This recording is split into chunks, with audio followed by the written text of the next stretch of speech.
This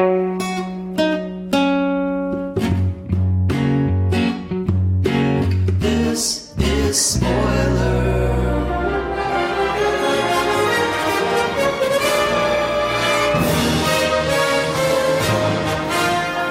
Hey everybody, welcome to the third annual Oscar Music Show presented by Spoilers. I'm your host, Pappy, and joining us tonight we have Money Mikey Toller. Say hi, Mikey. Hello. Corey, Kylo Ren Memes. Hello there. Brett, BK, Babyface Brett. Hi. And Josh. General Kenobi. There we go. Brett, that was the most unenthused hi. Like, Brett wants a goddamn proper introduction. He doesn't just want to say hi. No, that's all right. It's Super Bowl Sunday. Brett's got shit to do, but we've got shit to do. Let's go in and just go ahead and play our first track, I Can't Let You Throw Yourself Away by Randy Newman. Josh, are you happy to be doing the Oscar Music Show again?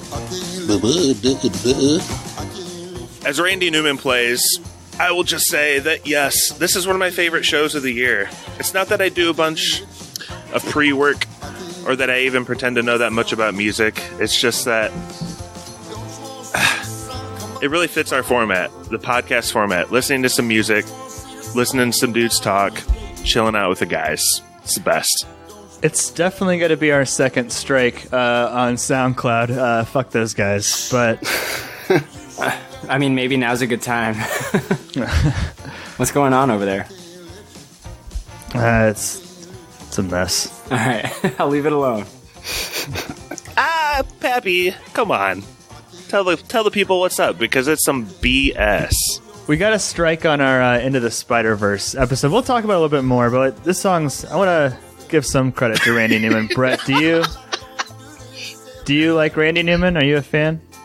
Yeah, I had to listen to one of his albums for my Rolling Stone 80s list, and it was a lot better than I thought it would be. So he's pretty cool. He sounds like a cartoon.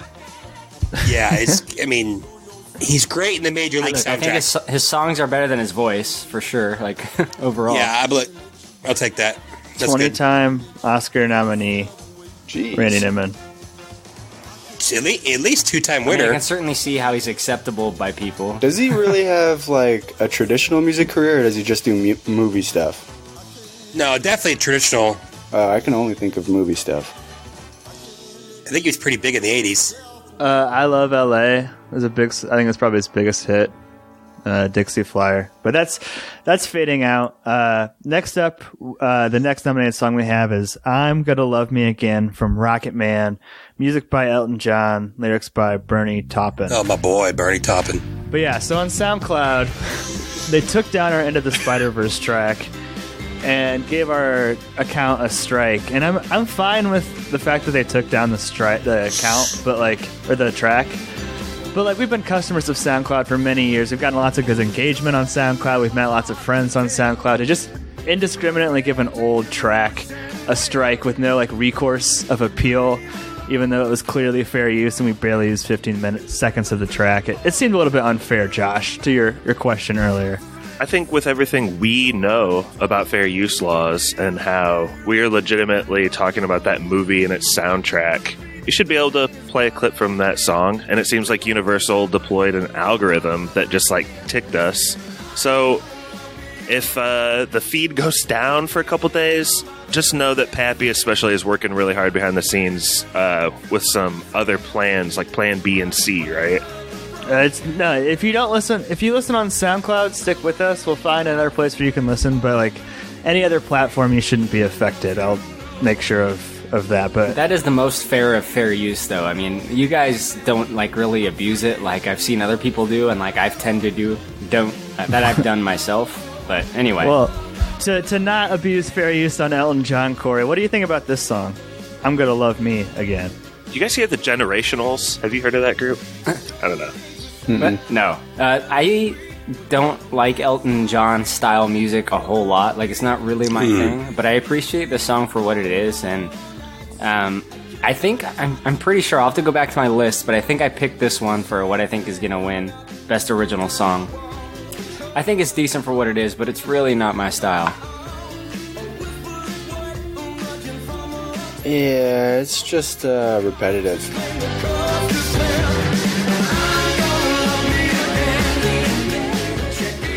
I love Elton John, so I also love Elton John, but I wouldn't. I mean, the thing of it is, Brett, like Elton John's so good. This isn't in his top 25 songs, probably. You know what I mean?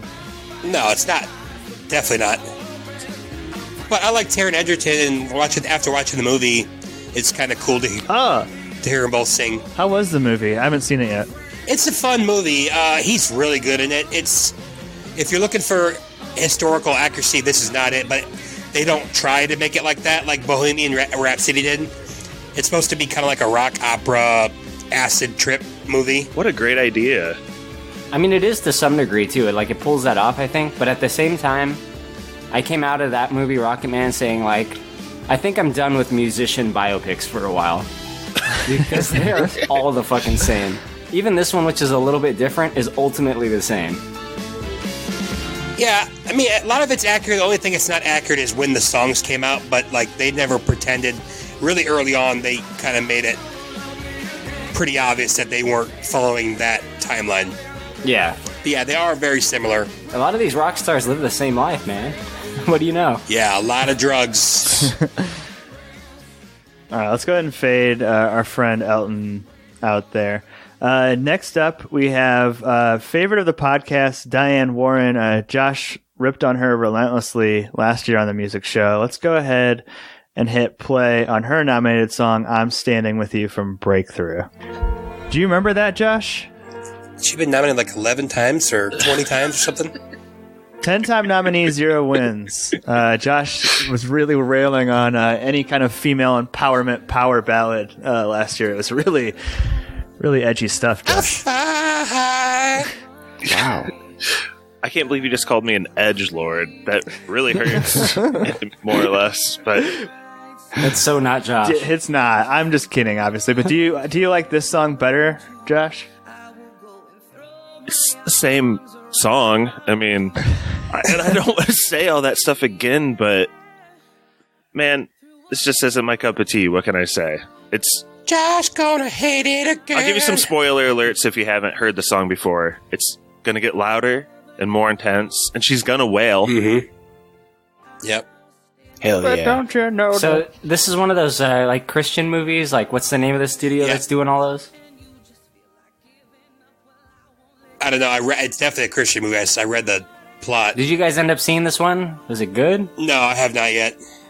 No. I never really give those I think- movies a chance, so they could be good for all I know. I just never see them.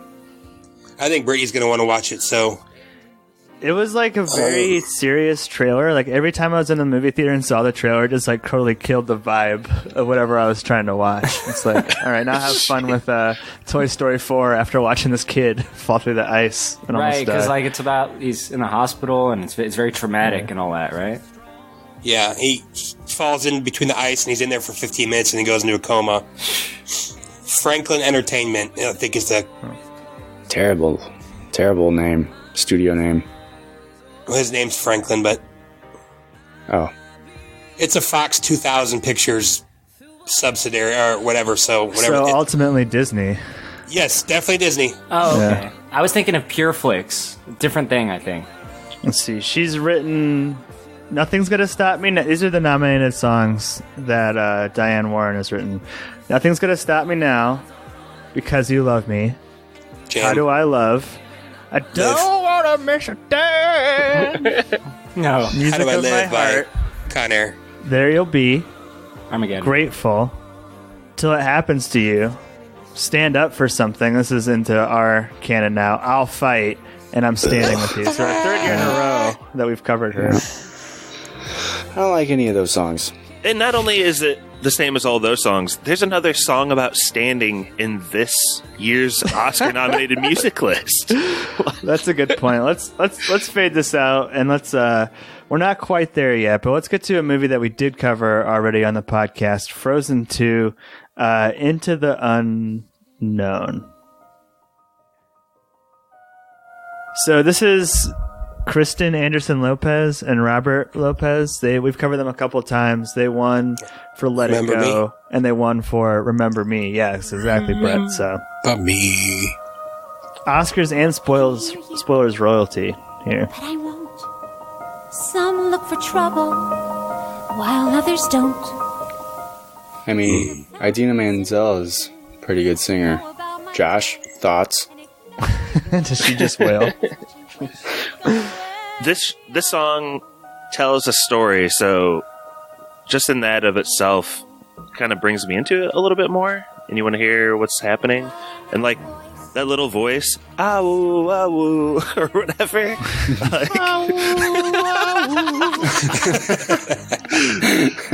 That's very mysterious in the movie, so I like the callback.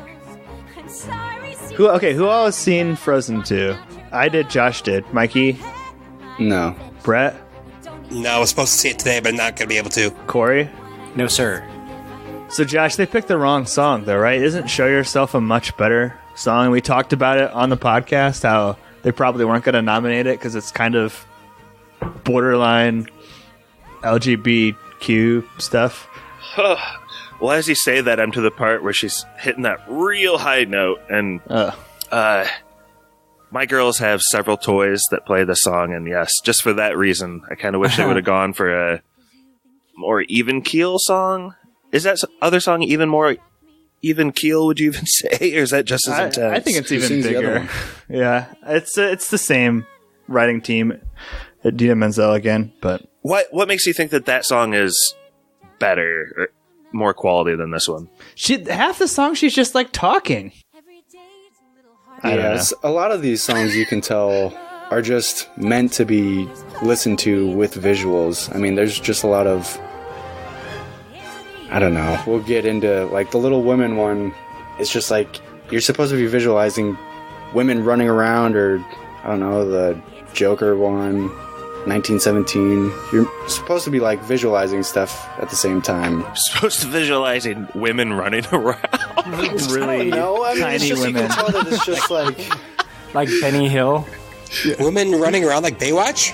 you can just tell that, I don't know, a lot of these are, the lyrics are just kind of not that great. The I'm Gonna Love You Again, that was 5 minutes of the exact same lyric over and over again. You're supposed to be watching Elton John do a dance scene. I don't know. So basically, this is not your favorite year in music. I mean, these aren't songs that I would ever listen to either way. I mean, movie soundtracks aren't always the best, most catchiest tunes.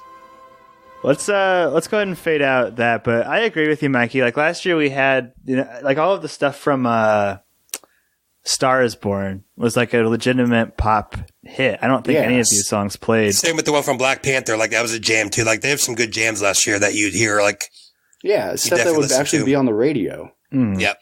This last one actually probably is my favorite. It's Stand Up from the movie Harriet, which I did not see, performed by Cynthia Erivo.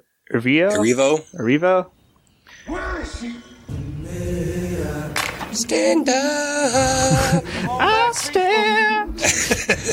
Was this movie considered good? I didn't see it. We're going to watch it I didn't soon. really hear anything about it either. It's got a couple nominations, at least maybe 2, maybe 3. I heard only good things. I heard a pretty crazy rumor, but it's so stupid. But I think it's true. They were going to have, like, Julia Roberts play Harriet Tubman or something. Oh my god. And, like, Yeah. that is just beyond... You're just asking for so much trouble. It's so bad. Especially Julia Roberts. I know. Scarlett Johansson. They should have got her. She's the best at that. I do what I can when I can while I can for my people. You like this song, Josh? While the clouds roll back and the Yeah, stars feel I do actually. bright, that's when I'm gonna stand up. It's the second favorite to win the Oscar. So basically, the way that this looks like it's working is that I'm Gonna Love Me Again is the 1 in 10. Like if you have to bet $10 to win one on Sky Bet, 4 to 1, 8 to 1, the overwhelming favorite This is the second favorite. If you bet $1 and it wins, you'd win 7. Into the Unknown, 1 in 10. I Can't Let You Throw Yourself Away, 25, and I'm Standing With You, the least likely, 133. So, with that, Man, you said that so backwards, but that's all right. wow. Okay, how do you say it? I'm not a gambler. It's like 33 to 1. If it's 33 to 1, yeah. And then like the favorite is 1 to 10. So I'm Gonna Love Me Again, 1 to 10. I'm Standing With You, 40 to 1. yeah, Right. so yeah. There you go. So, Brett, what's your favorite and what do you think's going to win? You're not beholden to keep this on our Pick'em show coming up soon, but... Actually, I kind of liked the Into the Unknown just because it was... But, I mean, I also like Elton John, so I'll say that's probably going to win. I know it's not like going out on a limb or anything. They're all just okay. None of them are great. Yeah, I'm with you. I think I'm Gonna Love Me Again. It's just such an overwhelming favorite that I think it's going to win, but like I said, stand-up's probably my favorite. Corey, how about you? I think it's actually pretty good. It's kind of a nice song, and it's a movie like you guys, I still need to see it. I really do want to. But yeah, I think it's a pretty cool song. What's your favorite of these, and what do you think's going to win? Well, I just picked one at random because I know nothing about Oscars, and I seem to be really bad at picking things that I think are going to win for Oscar nominations. So I picked the Elton John one.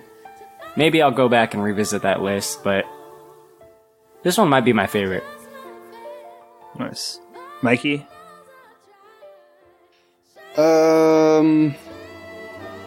I think, I don't know. I mean, I really don't. I'm not in love with any of them too much. I like the 1917 theme. I mean, just because there's no lyrics, and I think the bathroom dance Joker. I was just like talking about actually- songs. We'll play the scores here in a second. What I think is gonna win, probably. I mean, I would guess it would be something that's closest to being on the radio, and I'd say that's the Rocketman song. I don't know. I have heard it on the radio. They played on Sirius a lot. Yeah. I don't know. I really do not listen to music soundtracks at all, though. Josh? I gotta say, Stand Up Here's got my head nodding a little bit. By far my favorite out of these ones. Love the use of the gospel choir kind of sound, too. That said, I do think I'm Gonna Love Me Again is gonna win. I just think it plays on a lot of self-care, self-love things that are really popular, and honestly, it sounds a lot like Generationals. Check them out. They have a couple really popular songs the last couple years, so the song is, quote, hip and has a good message for 2020. It's gonna win. Elton John. Josh, you're out of touch. It's good timing there on the track as that fades out. But let's move on to the original score, starting with my favorite movie of the year, Alexandre Desplat's Little Women. Let's start with the track Little Women from Little Women. Brett, I know you love this movie as much as I did. Like I said, this is my favorite movie of the year. What stood out to you from Little Women? Well, I mean, it depends if Josh lets me have an opinion on it or not. I thought the acting was really good. I love Saoirse Ronan, and I don't know. I thought it was pretty well done. My boy Timothy was a stud. Just really well puts you kind of in the time of the Little Women in the late 1800s or whatever it is. And it wasn't very preachy, just kind of told the story and stuck with it. Yeah, that was real interesting, Brett. Can you guys just picture all those little women just running around? Just bustling they're around. definitely running. You know what I'm saying? You're supposed to be... It's not just... Because there's no lyrics. It's supposed to be background to the visuals. It's... I don't know. When I'm thinking of the soundtrack to movies... And it's just like a call and response. I mean, like, we're going to get to these other Randy Newman songs, or like these other Randy Newman songs. And it's just like, is this a cartoon? Like, should I be watching a guy waving to when this trumpet is blaring its horn or something? Or, Yeah. I kind of see what you mean. I mean, I think they are written that way, right?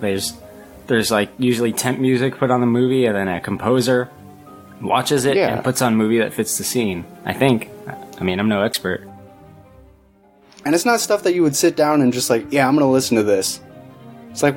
Unless it's the Teenage Mutant Ninja Turtles score from 1990. Yeah, of course. This is bullcrap. And actually, I'm dragging this song to my master playlist right now because I like this. And I want to hear it while I'm driving or while I'm studying or while I'm working. It's a great song. While you're writing a novel? I didn't say it's a bad song. It's just like... Yeah, I like this plot. He, 12-time nominee. We covered him on Grand Budapest Hotel before. One for The Shape of Water. Let's fade out Little Women and let's queue up the next one real quick. This is It's Romance. But like I said, yeah, Little Women was my favorite movie of the year. Corey, I'm curious. We talked about doing a top 10 show, but we're probably just not going to have time to pull it off. But what was your favorite movie of the year, or your favorite few, if you have a list? My favorite one was definitely The Lighthouse. Now, last time we talked, I hadn't seen Little Women. I saw it the other day. I really liked it. It's a very nice movie.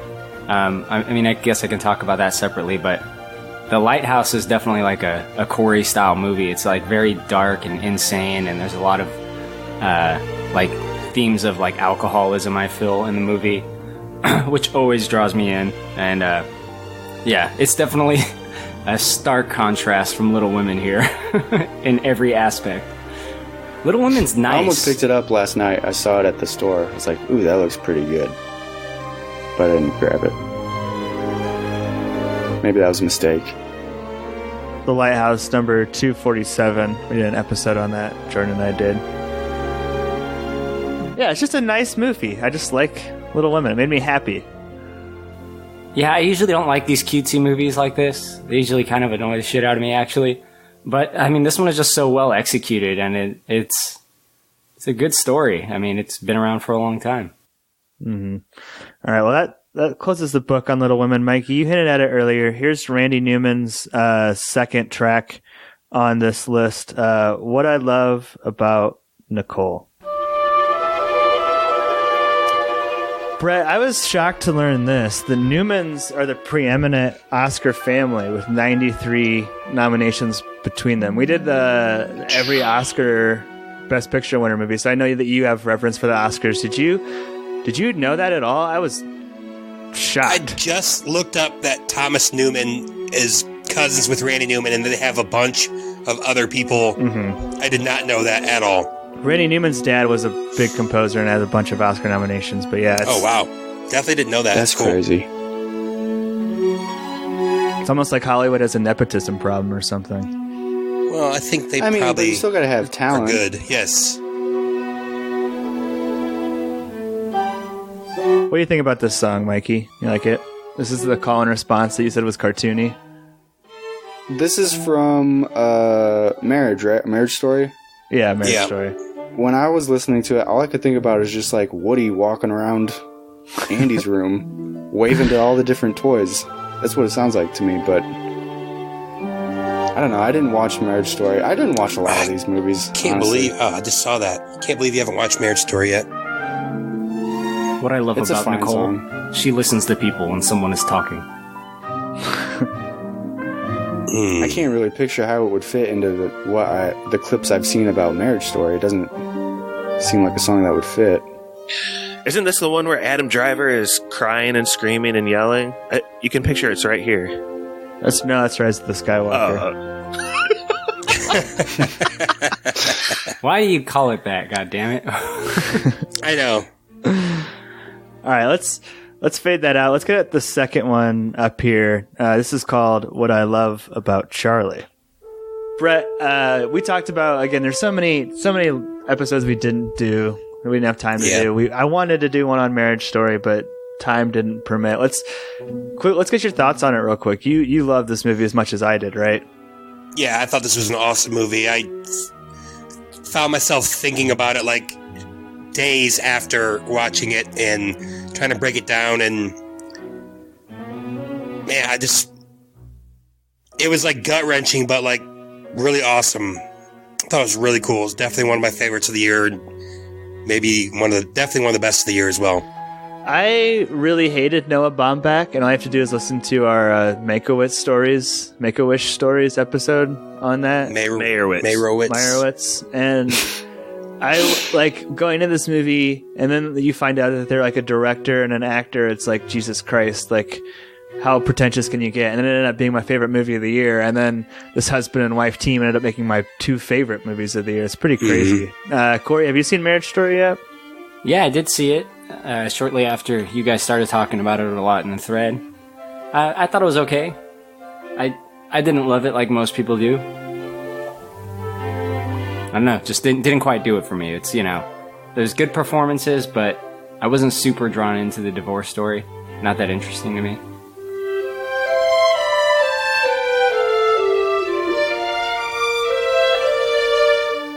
But the memes, though. The memes. Yeah, you got a lot of good content. Just Adam Driver crying. I got some good memes out of it. I'll give it that. All right, let's divorce ourselves from Marriage Story, and let's get into, like I said, another Newman family special. This is the 1917 score, the track 1917, composed by Thomas Newman.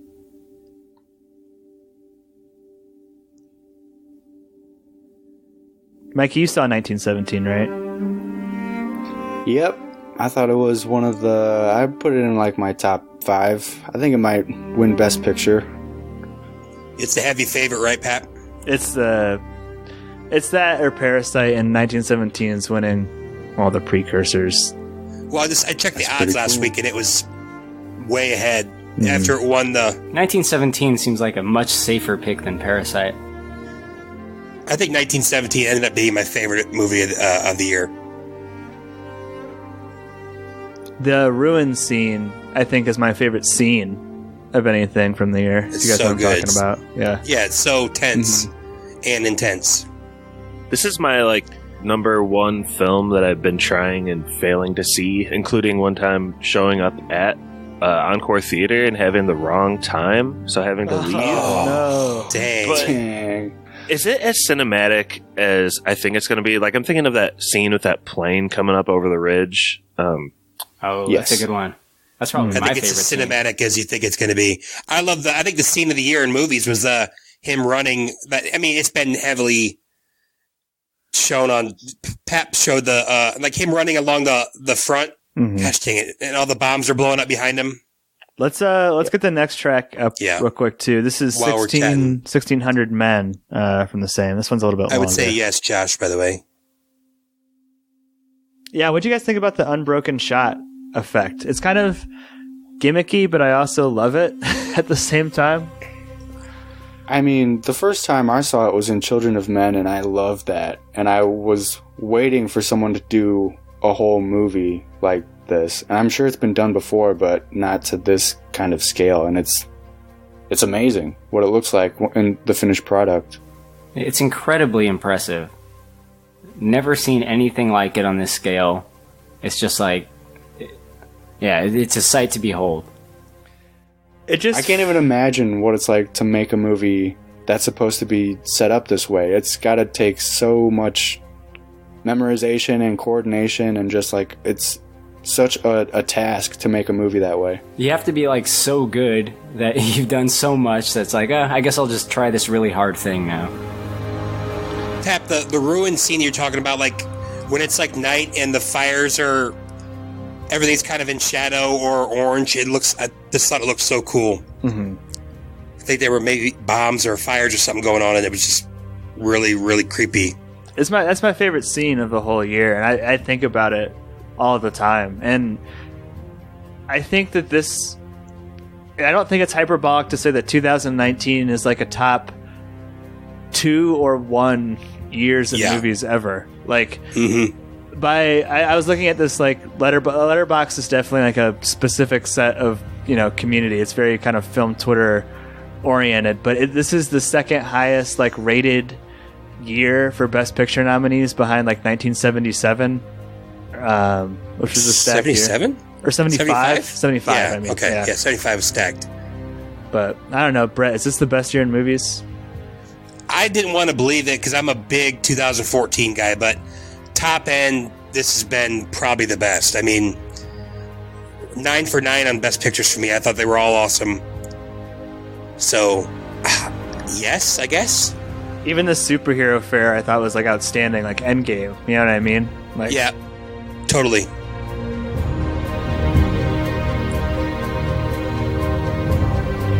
Wow, I wish I watched more movies this year. I really dropped off. I was like, this is not a great year for movies. For me personally. I was just like, there wasn't anything that really interested me. I got Parasite sitting over there, so I might watch that tonight, but yeah, I just wasn't too interested in stuff this year. You seem like you'd like Ford vs. Ferrari. I'm surprised you haven't watched that. Is that nominated for Best Pick, though? Yes, it is. Wow. I mean, it's still in theater. I might go watch. I also have it if you want it. I would definitely see it in theaters though if you could. The sound design is so good; it's amazing. But Okay, but that's the second best car movie that has a FF alliteration. So how good can it be? Oh God. Yeah, how many NOS tanks are in Ford versus Ferrari? I need NOS. That made me cringe, Josh, but that was a really, really nice joke. That's good. I'm looking now, and this is part of Universal Pictures, so we better stop playing this music Oh, because yeah. that's who gave us the strike last time. We'll get into a movie that we already covered. On spoilers, Joker. Does anybody know how to say this composer's name? It's a lady. Hildur Göttinger. Yep. And this first track is called Bathroom Dance.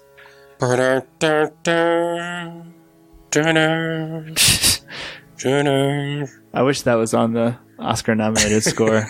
So, in doing a comparison, what do you guys think of the Joker dancing in the '89 Batman versus the 2019? Is he Nicholson? in 2019? Is he dancing to Prince? No. No. So the answer is 89. Well, that solves that.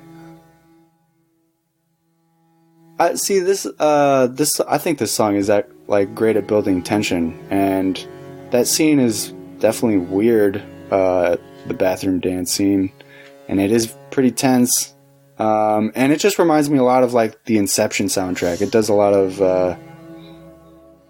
Hans Zimmer. heavy, Ish. chords, strings. I don't know. It sounds really good to me. What's the bathroom dance scene? I think he just killed some guy, and then he runs into the bathroom, and then he's just like, "Oh, now I'm going full Joker." Yeah. After his first kill, he kind of like escapes, and in the bathroom, he like really relishes the kill. He like gets a chance to like relax and sit on it, and he's really turning into this lunatic where he's, I don't know. I think it's a quite nice scene. It's like he's like soaking it all in.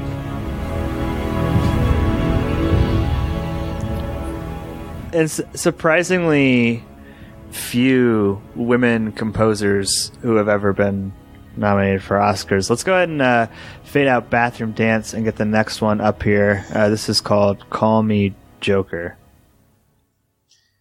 I just met you. My name's Joker.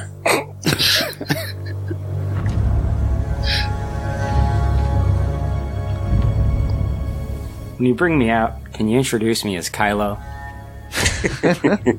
Yeah, Corey, I want to get your thoughts on Joker. I'll reiterate what I said on that podcast number 243 that we did. Like, I think it's a pretty good superhero movie wrapped in like amazing cinematography, amazing score, amazing direction, and I feel like it's held to an unfair standard by a lot of people who think it's just terrible. One, because of like the media controversy that like Todd Phillips said, and I don't know. I feel like it's just getting a bad rap. I thought it was a really solid movie. I think that was a bunch of bullshit that got kind of brushed aside pretty quickly because there was no like terrorism attacks based on this movie and nothing like that. So I think that got kind of flushed away, which is good. One nitpick I had about the Joker episode is that it's not a superhero movie. I kind of always wanted to say that to you guys because, I mean, there's no superheroes in it. But the movie feels like a graphic novel come to life. Yes. And it's awesome. Yes. It's like, this feels exactly like what a graphic novel reads like in a lot of ways. And it's just really cool. I know that some of the hardcore comic fans don't like this movie because the common complaint is, well, he's not the Joker, right? Because it's not the classic traditional Joker. But I think that's okay, considering, I mean, if you just look at comics of how many different iterations of the Joker there are, I think at one time there was like 3 Jokers in one timeline. So, I mean, it doesn't really matter too much. It's just a beautiful movie, I think, with an excellent performance. The number one complaint I heard, at least personally, is that the Joker is known pretty much for 2 things. One is he's psychotic. This movie got that kind of down. And that he's brilliant. In this movie, he's the exact opposite. He's like stupid. So I think I know that took it took Britney out of the movie, him just being so dumb. So if you're looking at the Joker dumb, as the Batman villain, he is definitely more diabolical and scheming. But this isn't playing to that, he's not. No, I know. Yeah. It didn't bother me. It's just I've heard that from other people who said it took them out of it. Fair enough, yeah.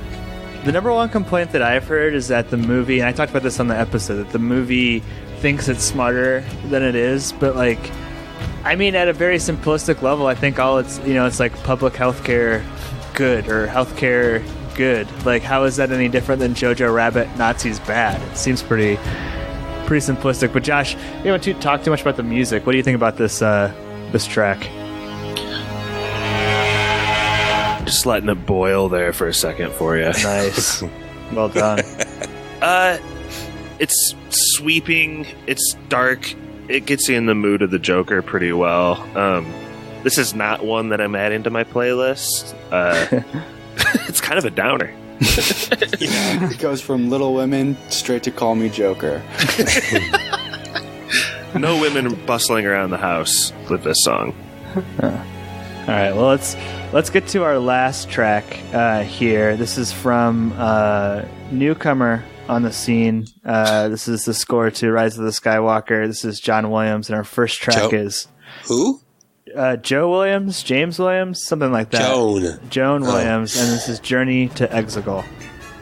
Corey, are you familiar with Joan Williams? He's an up-and-comer. I think this guy's really going to go places in the music scene as far as movies are concerned. He's doing a lot of great things out there. I think he sucks. I think he's not going to make it. I've never heard anything like this sound either. I do this every year, Part 15, Rule A, and it's still in there. I checked the official rules of the Oscars this year. An original score is a substantial body of music that serves as dramatic underscoring as written specifically for the motion picture by the submitting composer. So, it's not like he has this... I feel like John Williams just has like all of these little Star Wars like clips, and he just like kind of pastes them together and like makes a song. Do you think it's BS that it's allowed to be nominated again? I do.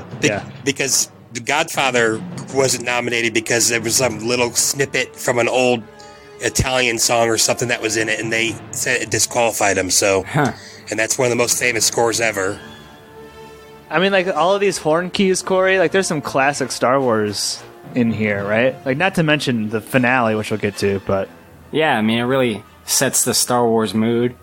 I mean, all of John Williams' scores are great. Even in a lot of cases, it's the best thing about the Star Wars movie, especially for the prequels. That's what keeps me engaged, and I quite like this one too. Yeah, it's good.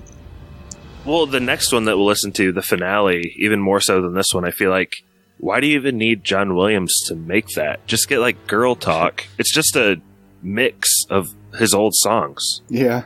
Girl Talk.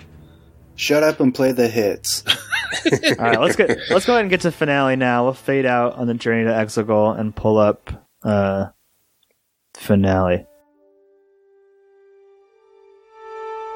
Yeah, I mean, don't get me wrong, I like the score. I think the score is literally one of the best parts of Star Wars, like full stop, like in any Star Wars thing, but it just doesn't deserve to be nominated for an Oscar again for this theme again. But it's so beautiful, Pappy. Okay. How many times has this...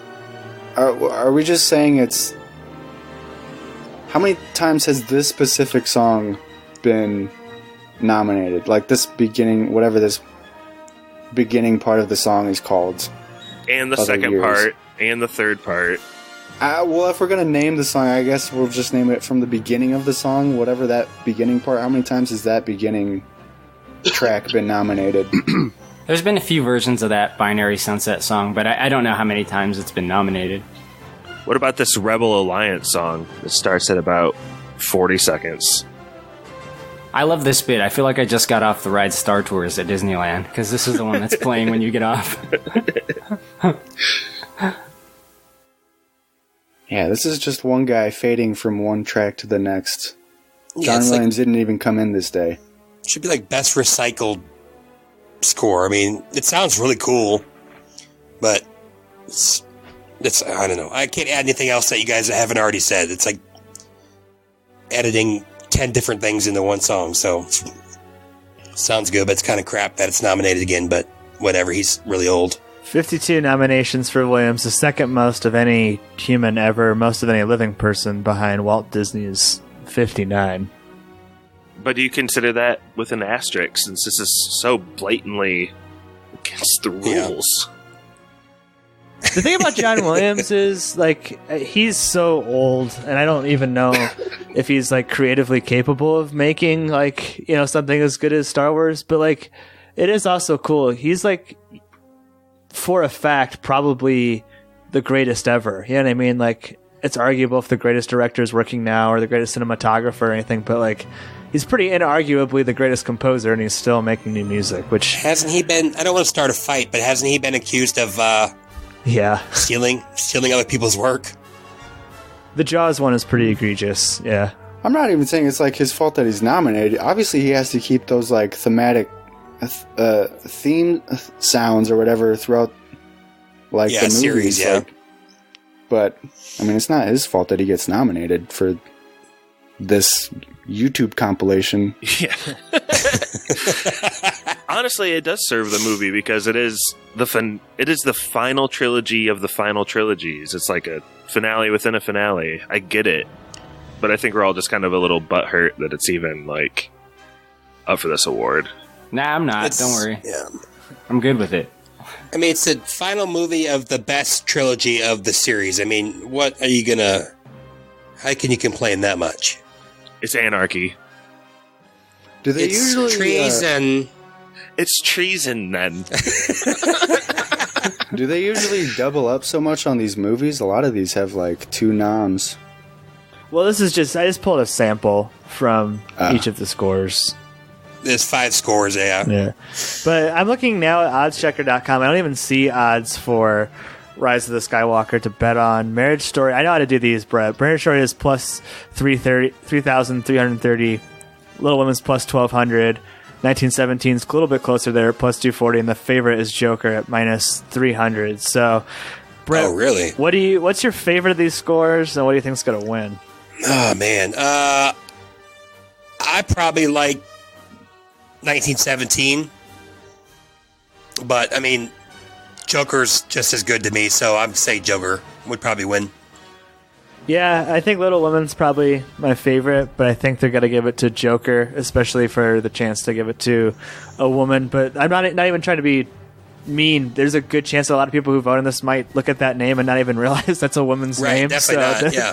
I don't know how much it's going to play to help her. Corey, what about you? Favorite, and what do you think's going to win?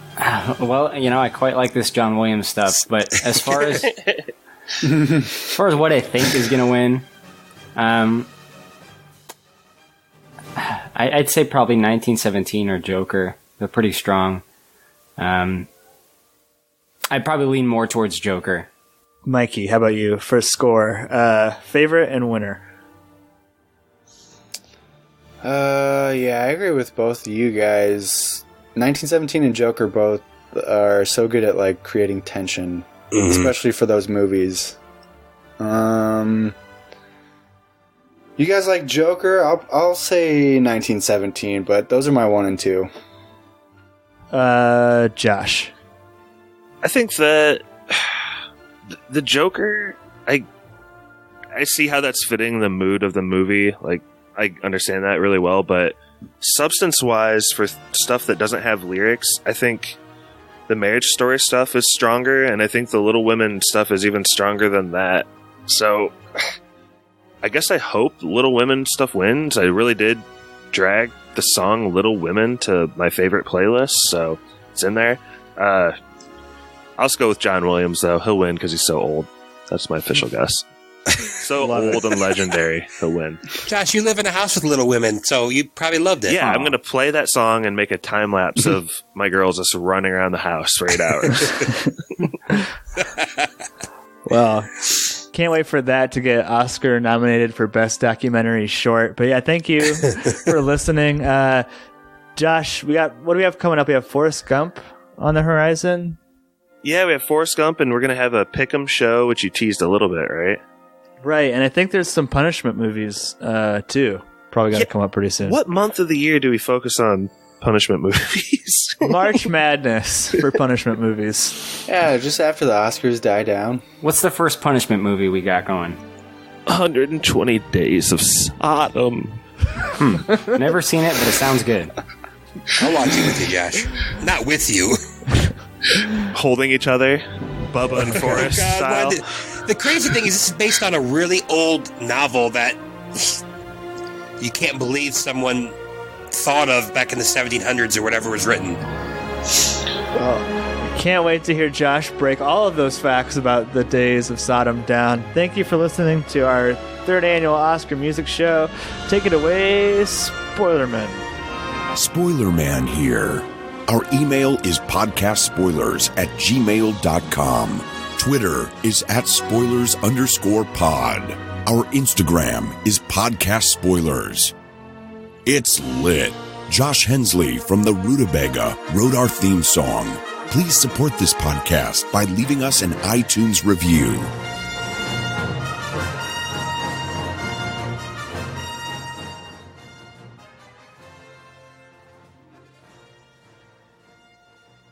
You guys got anything planned for the big game? Work. I probably won't watch.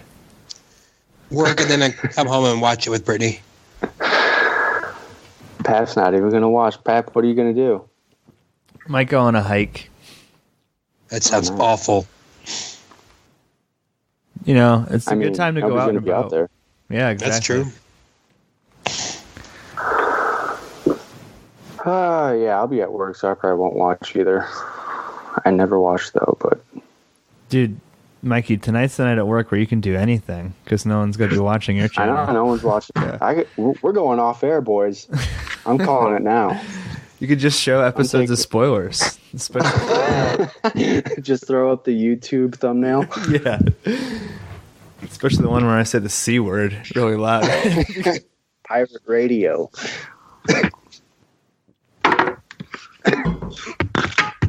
I texted Josh. I'm like, should I beep that out? And he's like, no. I'm like, okay. Dude. It stays in.